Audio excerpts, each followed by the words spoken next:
ඔන්න අද අපි අපේ MGT නම් nothing කියන ප්‍රෝග්‍රෑම් එක පටන් ගන්න තමයි යන්නේ. ඔයා දන්නවා මේ ප්‍රෝග්‍රෑම් එකෙන් අපි කරන්නේ මැනේජ්මන්ට් ප්‍රශ්න සාකච්ඡාවක්. දවසකට එකක් හෝ ප්‍රශ්න දෙකක් අපි මේ ප්‍රෝග්‍රෑම් එකෙන් සාකච්ඡා කරන ඉතින් අනිවාර්යයෙන්ම මේ ප්‍රෝග්‍රෑම් එකත් එක්ක දිගටම එකතු වෙලා ඉන්න මැනේජ්මන්ට් අමාරුයි කියන ළමයිට මැනේජ්මන්ට් ලේසි කරගන්න ලොකු උදව්වක් මේ ප්‍රෝග්‍රෑම් එක. එහෙනම් වැඩි කතා නැතුව අපි යන් අද අපේ ක්වෙක්ෂන් එකට. ඕකේ ඔන්න අද ප්‍රශ්නය. ඉදිකිරීමේ ආයතනක ප්‍රධානියා ජෝන් වන අතර ඔහුට යටත්ව මේ පහත සේවකයන් සංඛ්‍යාව සිටී. කවුද ඔන්න යටත් ඉන්නේ? ප්‍රධාන ඉංජිනේරු, කාර්මික ඉංජිනේරුවරු, තාක්ෂණික නිලධාරීන්, කාර්යාල නිලධාරීන්, පරීක්ෂකවරුන්, පුහුණුකම් කරුවන්. ඔන්න දැන් මේ අය ඉන්නවා. මේකෙන් අහන ප්‍රශ්නය තමයි බලතල හෙවත් අධිකාරිය මත ඔවුන්ගේ කළමනාකරන මට්ටම් කාණ්ඩගත කර දක්වන්න. කළමනාකරන මට්ටම් වලට මෙන්න මේ අය වර්ග කරලා දක්වන්නේ කියලා තමයි ඔයාට කියන්නේ.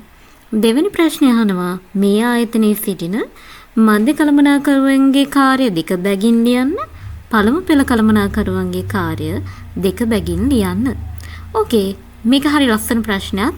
ඔයා ප්‍රශ්න ලියන්න කලින් කරන්න ඕනේ හොඳම දේ ප්‍රශ්න එකපාරක් කියවලා තේරුනේ නැත්නම් දෙපාරක් තුන් පාරක් කියවන්න. කවුරුත් බනින්නේ නැහනේ.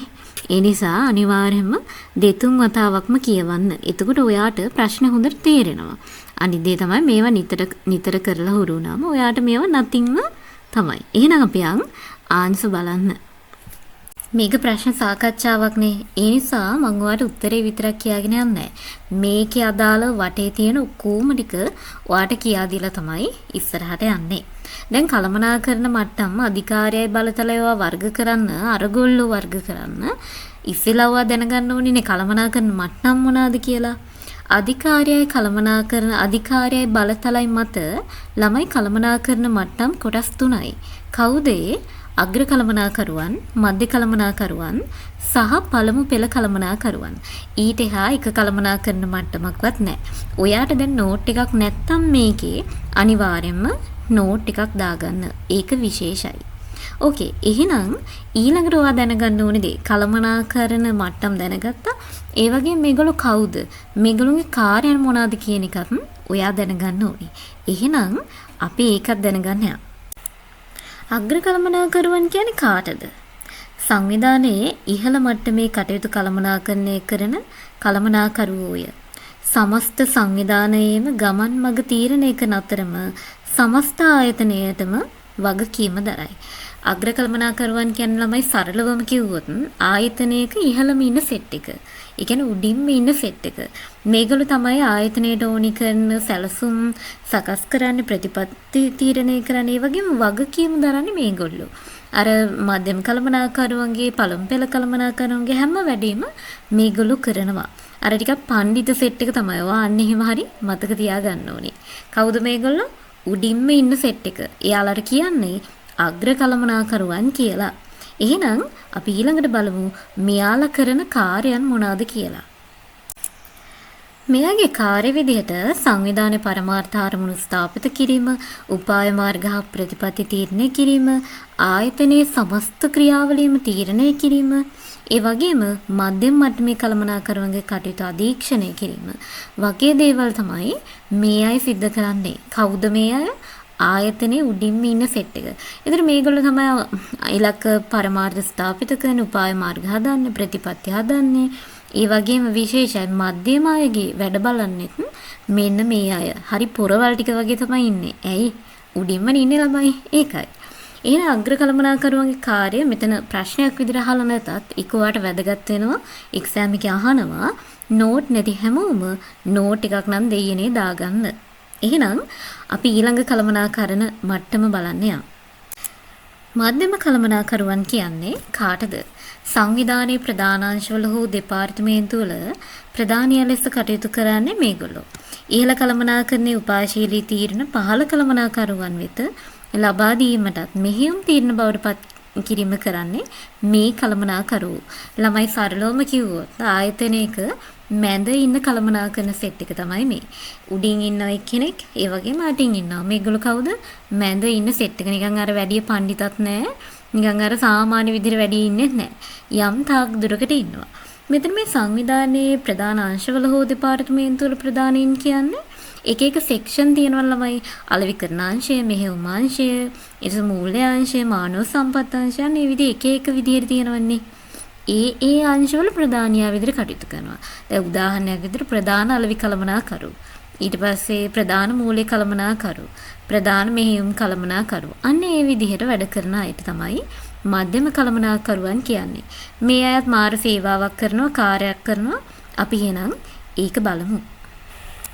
මේ අයගේ කාර්ය මොනවද ළමයි? අග්‍රහා පළමු පෙළ කළමනාකරුවන් අතර සම්බන්ධතාවයක් ඇති කිරීම. ඒ කියන්නේ උඩ සෙට් එකයි යට සෙට් එකයි අතර හොඳ යාළුකමක් ඇති කිරීම. ඊළඟට අග්‍ර කළමනාකරුවන් සකසන සැලසුම් උපක්‍රම හා ප්‍රතිපත්ති ක්‍රියාත්මක කිරීම. අග්‍ර කළමනාකරුවෝ ඉන්න ඒගොල්ලෝ හදන උපක්‍රම සැලසුම් ක්‍රියාත්මක කරන්නේ නැහැනේ ළමයි. ඒව ක්‍රියාත්මක කරන්නේ කවුද? මධ්‍යම කළමනාකරුවන් විසින්. නැත්නම් මධ්‍ය කළමනාකරුවන් විසින්. ඊට පස්සේ අග්‍ර කළමනාකරණයට තීරණ ගැනීමට අවශ්‍ය තොරතුරු සැපයීම.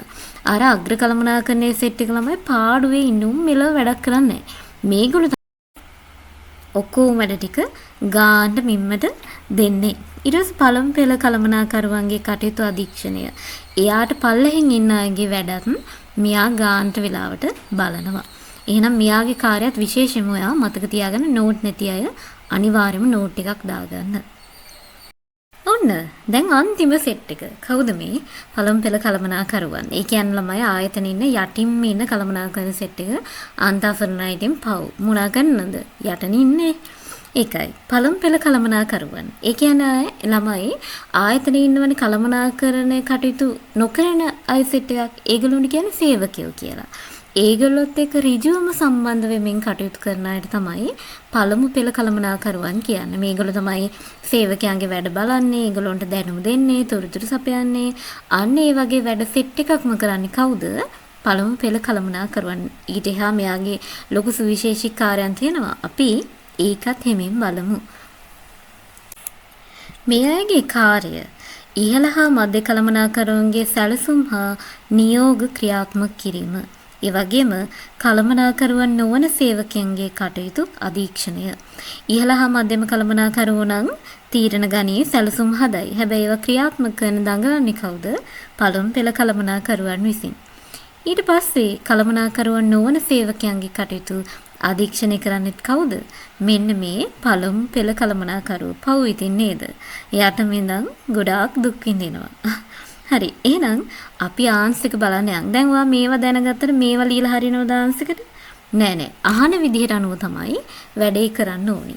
අර මේ බෝල් එන විදිහට තමයි බැට් කරන්න ඕනි. ඒ වගේ තමයි. අපි එහෙනම් යන් ආන්සර් බලන්න. දැන් පොඩක් ප්‍රශ්න මතක් කරන්නම්කෝ. ඉදිකිරීම ආයතනයේ ප්‍රධානියා ජෝන්. එයා යටත්ව තමයි සේවකයෝ ඉන්නේ ප්‍රධාන ඉංජිනේරුවරු, කාර්මික ඉංජිනේරුවරු, තාක්ෂණික නිලධාරීන්, ඊට අමතරව කාර්යාලය නිලධාරීන්, පරීක්ෂකවරුන්, පුහුණුකම්කරුවන්. එතකොට ඒගොල්ලෝ තමයි බලතල හා අධිකාරිය මත වර්ග කරන්නේ. ඊට පස්සේ අනවා මධ්‍ය කළමනාකරුවන්ගේ කාර්ය දෙකයි, පළමු පෙළ කළමනාකරුවන්ගේ කාර්ය දෙකයි. ඕකේ. අපි යන් ආන්සර් බලන්න. මේ තියෙන්නේ මෙන්න මේකයි ආන්සර් එක. දැන් ඔයාගෙන් ප්‍රශ්නය අහනකොට එතන නිකන් ওই කළමනාකරු වර්ග කරලා ලියන්න කිව්වේ නෑනේ වඩනේ. අර අහලා තියෙන විදිහට තමයි ලියන්න ඕනේ. ඒකේ තිබුණා එක තැනක් ජෝන් මේ ආයතනයේ ප්‍රධානියා වන අතර ඔහුට යටත්ව අනික් නිලධාරීන් නැත. ඒක තමයි ළමයි ප්‍රධානම පොයින්ට් එක. අනික් නිලධාරීන් කවුද කියලා. ඒ කියන්නේ අනිත් කළමනාකරන මට්ටම් අල්ලගන්න තියෙන. ජෝන්ට යටත්ව අනිත් හැමෝම ඉන්නවා කියන්නේ ඒකේ ප්‍රධානියා කවුද? ජෝන්. එහෙනම් අග්‍ර කළමනාකරු කවුද? ආයතනයේ ප්‍රධානියා වන ජෝන්. ඔයා අන්න එහෙම ලියලා තියෙනවා නම් ලකුණු දෙනවා. ඊට පස්සේ ඒකේ හිටියා ප්‍රධාන ඉංජිනේරුවරු, කාර්මික ඉංජිනේරුවරු, සිවිල් ඉංජිනේරුවරු, ඊට පස්සේ තාක්ෂණික නිලධාරීන් හිටියා. ඒගොල්ලෝ කවුද ආයතනයක? අංශවල ප්‍රධානීන්. එහෙමත් නැත්නම් දෙපාර්තමේන්තුවල ප්‍රධානීන්. ඒගොල්ලෝ මධ්‍ය කළමනාකරුවන් යටතට අපි වර්ග කරනවා. ඊළඟට පළමු පෙළ කළමනාකරුවන්. ඒ කියන්නේ අර මේ ආයතනයේ වැඩ කරන සෙට් එකක් ඉන්නවනේ. සේවකයන් එක්ක එකට ඍජුව කටයුතු කරන අය. කවුද අය?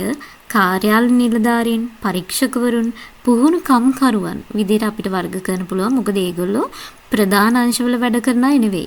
අර කම්කරුවොත් එක්ක නැත්තම් කළමනාකරන නොවන සේවකයොත් එක්ක ඍජුව වැඩ කරන අය. එහෙනම් පළමු පෙළ කළමනාකරුවන්ට අයිති කාර්යාල නිලධාරීන් පරීක්ෂකවරුන් පුහුණු කම්කරුවන් කියන සෙට් එක. ඔයා මේ වගේ ප්‍රශ්නකට උත්තර ලියන්න නම් අනිවාර්යයෙන්ම දැනගෙන ඉන්න ඕනි තියරි එක. ඒ වගේම ඔයා මේකේ ප්‍රශ්නේ හොයාගන්න ඕනේ පොයින්ට් එක අල්ලගන්න ඕනේ. එහෙම වුණොත් ඔයාට මේවට උත්තර ලියන්න හරි ලේසි. අපි එහෙනම් දෙවෙනි ප්‍රශ්නට ආන්සර් එක බලන්න යමු. දෙවෙනි ප්‍රශ්නෙන් ඇහුවේ මධ්‍ය කළමනාකරුවන් හා පළමු පෙළ කළමනාකරුවන්ගේ කාර්ය මොනවාද කියලා. දැන් අපි ඉස්සෙල්ලත් කතා කරන්නේ ඊයාගෙන් කාර්ය ඔයා කැමති දෙකක්ම තෝරලා ලියන්න තමයි තියෙන්නේ. මධ්‍ය කළමනාකරුවන්ගේ කාර්ය විදිහට අග්‍රහා පළමු පෙළ කළමනාකරුවන් අතර සම්බන්ධීකරණ ඇති කිරීම. මෙතන සග්‍ර නෙවෙයි හොඳේ. අග්‍ර කළමනාකරුවන් සකසන සැලසුම්, උපක්‍රම හා ප්‍රතිපත්ති ක්‍රියාත්මක කිරීම, අග්‍ර කළමනාකරණයට තීරණ ගන්න අවශ්‍ය තොරතුරු සැපයීම, පළමු පෙළ කළමනාකරුවන්ගේ කටයුතු අධීක්ෂණය. ඔයා කැමති දෙකක් ලියන්න පුළුවන්. ඔයාට ඉතින් ඕනේ නම් තුනක් ලියුවත් කමන්නේ. එහෙම කියලා ලකුණු නම් වැඩියෙන් දෙන්නේ නැහැ. හැබැයි අදාළ උත්තර ලියලා තියෙනවා නම් සම්පූර්ණ ලකුණු ඔයාට දෙනවා. ඊළඟට පළමු පෙළ අයගේ කටයුතු තමයි මේ තියෙන්නේ. ඒක ටයිප් වෙලා නැහැ. ඒක ඔයා දාගන්න පළමු පෙළ කළමනාකරුවන්ගේ කාර්යයන් කියලා. ඉහළ හා මධ්‍ය කළමනාකරුවන්ගේ නියෝග ක්‍රියාත්මක කිරීම. ඊට පස්සේ කළමනාකරුවන් නොවන සේවකයන්ගේ කටයුතු අධීක්ෂණය කිරීම කියලා ඔයා ලියුවොත් ඔයාට සම්පූර්ණම ලකුණු ටික අරගන්න පුළුවන්. ඔයා දැනගන්න ඕනේ පොයින්ට් එක. ඒ පොයින්ට් එක හරියට අල්ලලා තීරිය දැනගෙන ලියනවා නම් ඔයා පට්ට බුලට් එකක්. හරිද? ඒ නිසා මේක ඉබේට මෙන්නේ නැහැ. ඔයා මේක ප්‍රැක්ටිස් කරන්න ඕනි. මැනේජ්මන්ට් ප්‍රශ්න, පාස් පේපර් හොය මොඩල් පේපර්ස් බල නිතරම ප්‍රැක්ටිස් කරන්න ඕනි. එතකොට තමයි ඔයාට මේ ප්‍රශ්න හුරු වීම ඇඟට මෙන්නේ. නැත්තම් ඉතින් ඔයාට මේ ප්‍රශ්න හුරු වෙන්නේ නැහැ. ඔයාට මේවා කරන්න අමාරුයි. තේරෙනවද? අපි මේවා දිගටම ප්‍රැක්ටිස් කරනකොටම මේවා ඉතින් ඊසිම තමයි. හරි. එහෙනම් ඔයා මේකේ අනිවාර්යම නෝට් එකක් දාගෙන ගානට වැල ටික ලියා ගන්න. ඔයාට අනිවාර්යයෙන්ම මේ ප්‍රශ්න පුළුවන් වෙනවාමයි. මේ වගේ ප්‍රශ්න වලට නිතරම පාස් පේපර්ස් වල ඊට පස්සේ මොඩල් පේපර් වල හම්බ වෙනවා. ඒකට මේ ලෙසන් එක ගොඩක් උදව් වෙයි. ඒ හින්දා හැමෝම මේකින් අනිවාර්යයෙන්ම ඔයා තනියම ලියන්න. ඔයාට තේරුම් නැත්නම් තව පාරක් මේක හොඳට අහන්න බලන්න. ප්‍රශ්නේ හොඳට කියවන්න. එතකොට ඔයාට ප්‍රශ්නේ තේරෙනවා. ඒ වගේම මේකට උත්තරේ ගලප ගන්නත් ඔයාට තේරෙනවා. මේකේ මොකක්ම හරි ප්‍රශ්නයක් තිබුණොත් යටින් කමෙන්ට් එකක් දාන්න. නැත්නම් ඩිස්ක්‍රිප්ෂන් එකේ අපේ WhatsApp නම්බර් එක තියෙනවා. ඒකට අනිවාර්යයෙන්ම මැසේජ් එකක් දාන්න. මම එතකොට ඔයාලට රිප්ලයි කරන්න. එහෙනම් අපේ MGT නම් nothing කියන ප්‍රෝග්‍රෑම් එක අද ලෙසන් එක ඉවරයි. අපි අනිත් දවසේ ලෙසන් එකකින් හම්බ වෙමු.